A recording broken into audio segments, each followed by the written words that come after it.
Hello and welcome to the real Downton Abbey. I'm Alan Titchmarsh and I've been invited to explore the gardens here at Highclere Castle, where the filming is undertaken for both the TV series and the feature films. I'll be looking at the secret garden, the monk's garden, the celebrated white border and much more. But first, I've been invited to take tea on the East Lawn with Lady Carnarvon. Get me.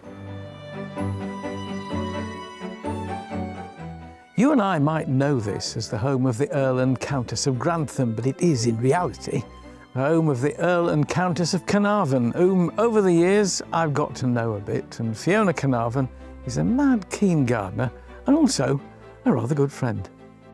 Fiona, tell me how it all began. Right at the beginning, was it a phone call saying, would you mind awfully if we used your house for this TV drama?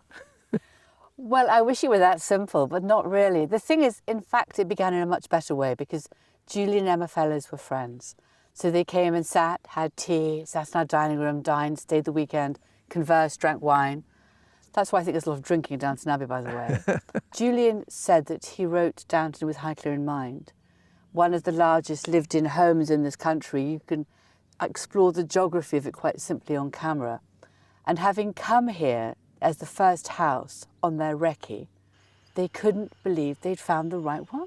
What you are blessed with are these glorious cedars of Lebanon, which are as much Downton Abbey as the building itself, as Highclere Castle itself.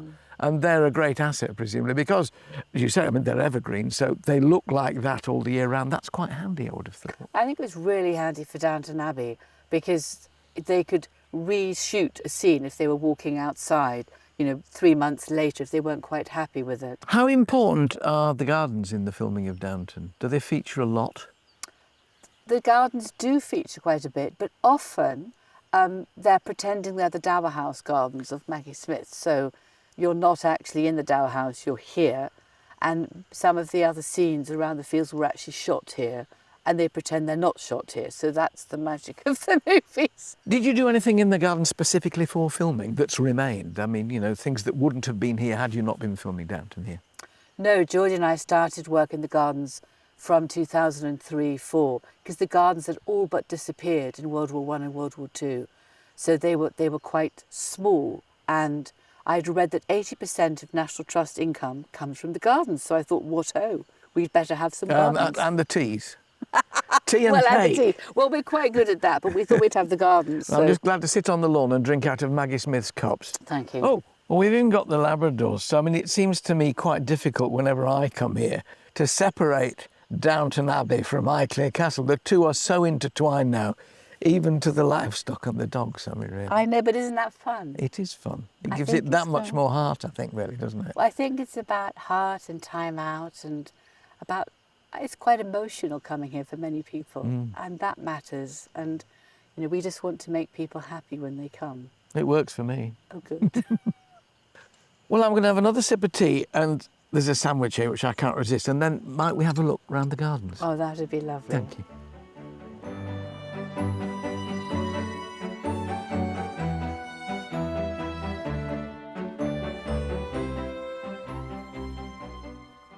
So this is the secret garden. How long's it been the secret garden?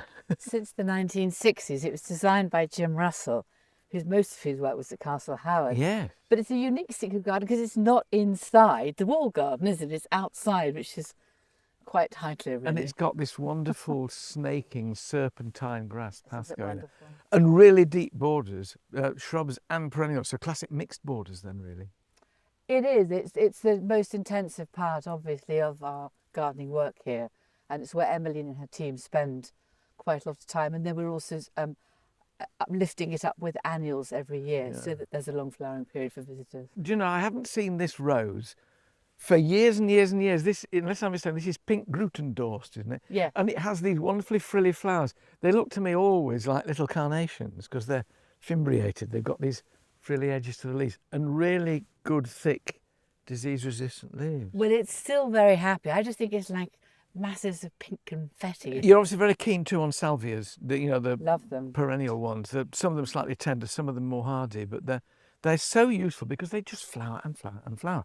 right the way through the year, don't they? The salvias and the penstemon, the verbena bonarensis I love as well. Now, Geordie and I planted this rose ourselves around this tree, and it gives us such pleasure because it was an afternoon to sort of dig it in properly, and it looks pretty cool. It does look good. I love the way you wound it round. Well, it is sadly, the cherry tree failed. It had too much honey fungus, and rather than take it all the way down, it's quite fun to have. What's the variety of rose? Do you remember? Rambling Rector. Ah, a popular favourite. And yes. I want a bit of God in here, you know, a bit of help. Always want some help. Yeah. You're lucky with the lupins that you're obviously putting enough beef in there, because chalk and lupins don't often go together. Delphiniums are rather better. I'm speaking here from my own garden. Yes. Chalk. Lupins I find hard. They sometimes get chlorotic. You obviously got enough oomph in here in terms of your mushroom compost and your garden We compost. couldn't have done them 10 years ago. No. So this is actually where we've got to after doing it all. Is it constantly a bit of unpicking? That's not done. We'll replace that bit and do that. So it varies from year to year. Or does it tend to say no, it does? it does vary. Yeah. It lives. I mean, every single time. And Yeah. this was where Maggie Smith filmed with Penelope Wilson so often in Downton Abbey. Oh, I've got to sit down. Should we sit here? One question. What is a weekend? Actually, pretty hard work. Isn't it? Pretty hard work here. Yeah. So it's they sort of had afternoon tea here, and they often pretended this was the Dower House. Oh, right. So the this... garden. They did Yeah. pretend it was Highclere Castle, Downton Abbey. So that was quite fun. Maggie Smith would not have coped with you. The Dowager Countess Grantham would not have had a Labrador sitting on her seat by her. No, You I are don't think lovely. she would have. Sorry about Maybe you'll tell us about these two. How old are they and who are they? This is Stella, and I think she is now 6 years old. Mm-hmm. And she had a litter of puppies 2 years ago, and this is one of them. I kept 2 of the 6 puppies, which is why I've got too many So dogs. this is Poppy. And this is Poppy. And Poppy used to sit and gaze at me, and therefore she had to stay. No.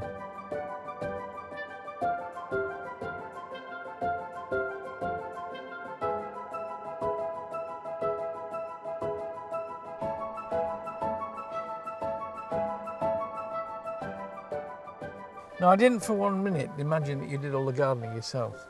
I like doing some of it, but Emily and her team are blooming brilliant. Emmeline, come and join us. How long have you been working here? Just over 4 years now Yeah. I've been here. Yes. It lasted then, you didn't push Yes. off. No, still very happy to be here.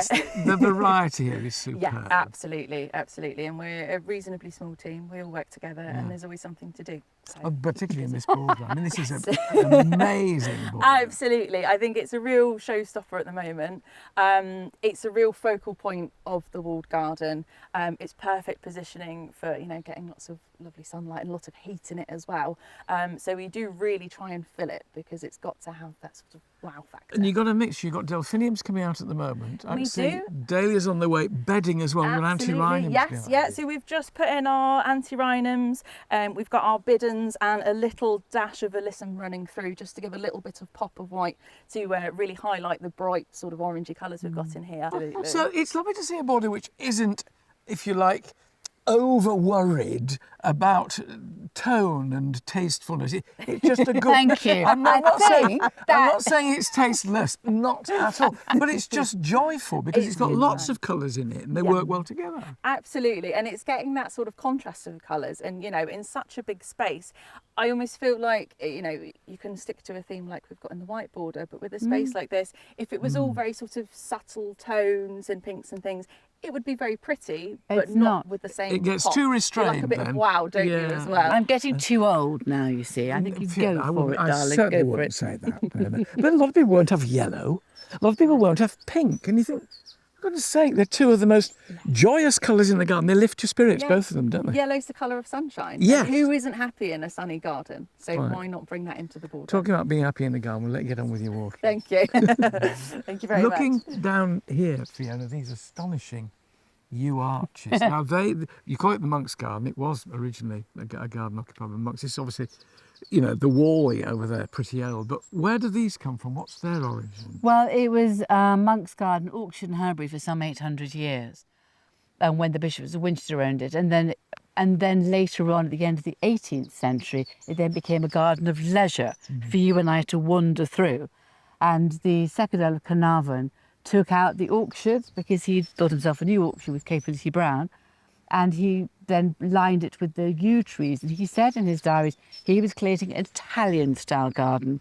And I think he cut 9 arches in the wall there, because there's 9 muses. I don't know whether he had statues in them, which sadly have gone. Wouldn't mind it, have a statue you in there. Yeah, that's right. Quite fun, wouldn't it? I'll pose so you can sculpt me. Tell me about the white border.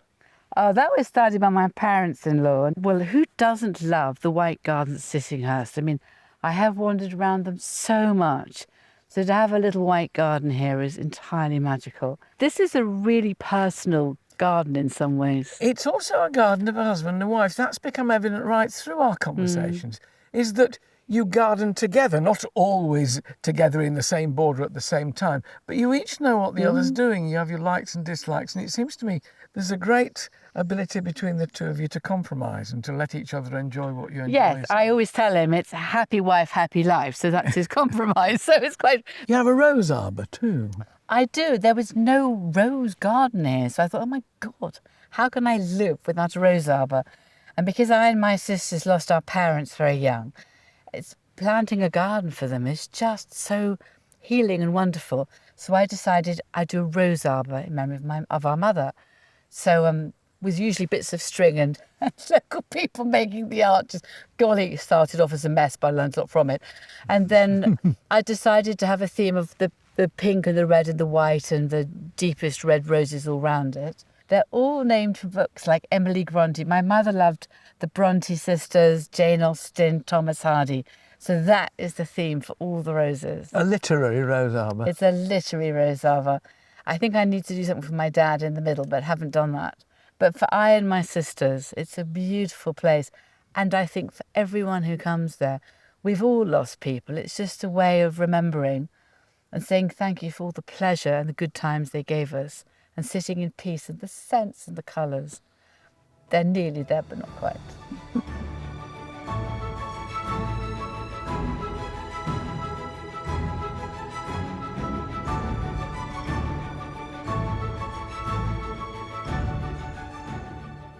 There are moments when you walk around here that you think, oh yes, I remember that bit, and that was so-and-so.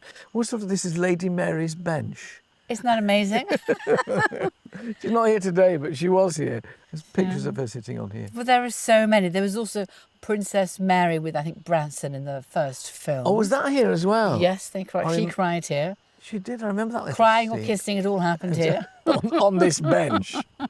Underneath this glorious sea. Now, there's a little bust around there of Capability Brown. So he was here when?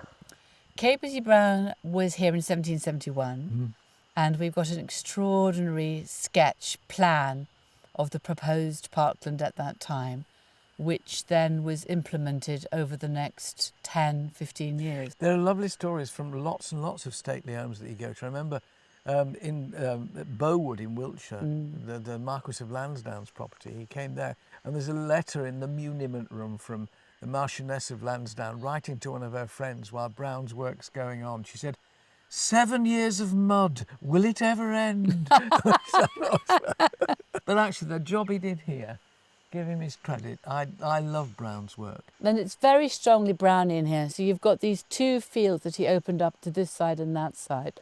And the tessellated 18th century earlier landscape where the farmland encroached much further was pushed all the way back to create the views. And the other side, again, to have the fold of the hills as you then looked up at the house. Extraordinary.